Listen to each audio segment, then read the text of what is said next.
You know, in a world that's just flooded with market noise, get-rich-quick schemes, and nonstop financial chatter, what really separates a truly smart investor from just a lucky gambler? Well, it all comes down to a set of timeless principles. So let's just dive right into this framework for building real, durable wealth. Okay, so we're going to break this down into 3 core pillars. First up, we'll get into mastering the inner game, your own psychology.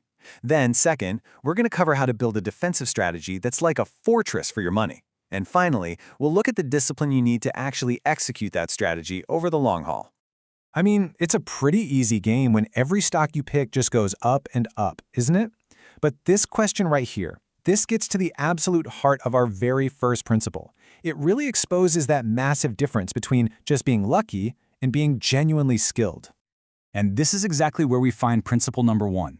Don't mistake your luck for skill. Look, true investing genius isn't measured by how much you make when the market is flying high. No way. It's measured by how much of your capital you actually manage to keep when that tide inevitably goes out. Humility. That's your first and maybe your most important layer of protection. So let's start with that first pillar, the investor's mindset. Because before you can even think about mastering the market, you absolutely have to master your own psychology first. This idea is so powerful, and it brings us straight to principle number 2. Know how much you can afford to lose before you even start thinking about the gains. Why? Well, because that fear of loss, it is one of the strongest emotions out there, and it can completely wreck a portfolio.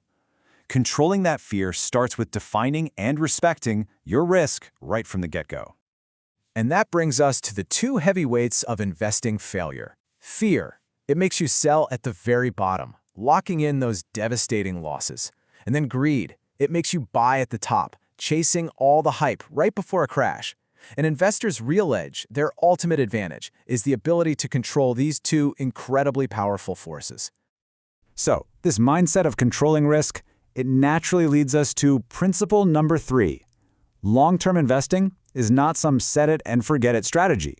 It really demands constant adaptability. The world changes, right? And you have to be willing to adjust your thinking as the facts change. Because let's be honest, stubborn conviction is just a polite way of saying you're going to go down with the ship. You know, one of the absolute costliest mistakes an investor can make is getting caught without any options when either opportunity strikes or a crisis hits. And this introduces principle number 4. Liquidity is power. Learning the hard lesson of being a forced seller or a sideline buyer, that teaches you that holding cash isn't passive, it's actually a strategic weapon just waiting to be deployed. Okay, now let's build on that foundation and move to our second pillar, how to actually construct a truly defensive strategy. The typical investor starts right here. They look at a stock, they look at an asset, and their mind immediately just leaps to the best-case scenario. The explosive gains, the life-changing money. That's where all the focus is. But a smart investor, they flip that script entirely. And starting with the question of loss, look, that isn't pessimism. It's the bedrock of principle number 5. Be adaptable. By figuring out your downside first, you build a strategy that isn't rigid. It has buffers, it has options, and that allows you to be flexible instead of getting forced into a corner by the market swings. And that power to act, it's absolutely fundamental to principle number 6, be objective, not loyal. Holding cash gives you this incredible psychological freedom to look at your portfolio without any emotional attachment. You can make a clear-headed decision to stick with an investment because it's still a valid idea, not just because it's yours and you're hoping it'll come back. A lot of investors, maybe most, think diversification looks something like this. They buy a bunch of different company names and they just assume they're protected. But this isn't diversifying, this is just collecting tickers. See, true diversification involves blending assets that behave differently under different economic conditions. And this is totally essential for understanding principle number 7. Always consider opportunity cost. A portfolio of a dozen stocks that all move together has a huge hidden cost. You're missing out on the stability of bonds or the potential growth in other parts of the world. Every single dollar in a poorly built portfolio is a dollar that's not working as hard as it could be.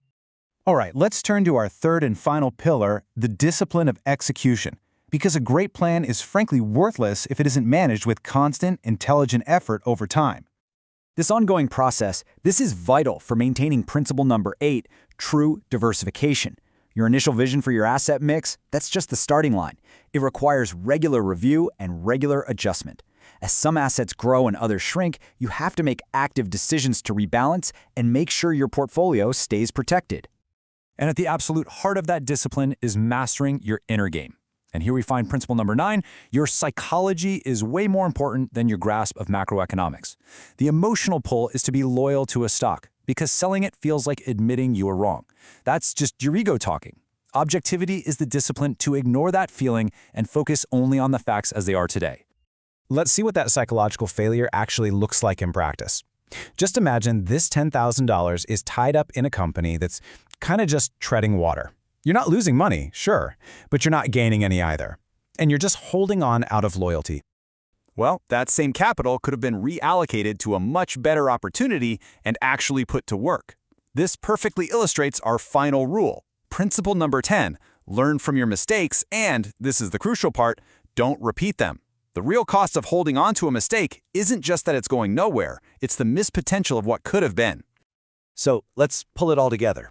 These 10 principles, they really create a complete system. We started with the mindset, right?